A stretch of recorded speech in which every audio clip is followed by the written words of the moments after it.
Number 50.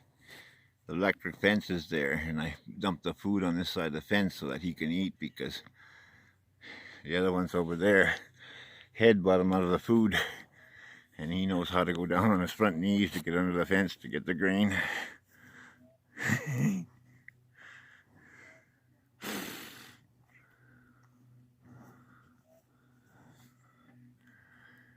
Yes, I lost my Emma. She passed away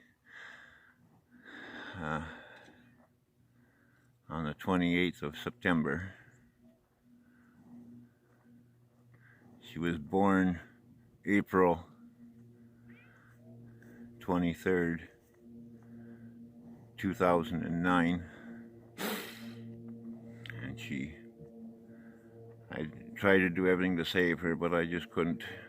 I tried everything, and she passed away on me at 4:30 in the afternoon on the 28th of September, and I miss her dearly.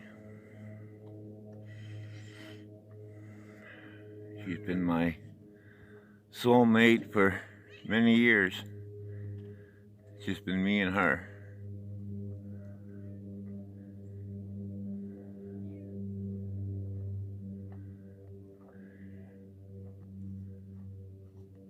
And I miss her dearly, very much.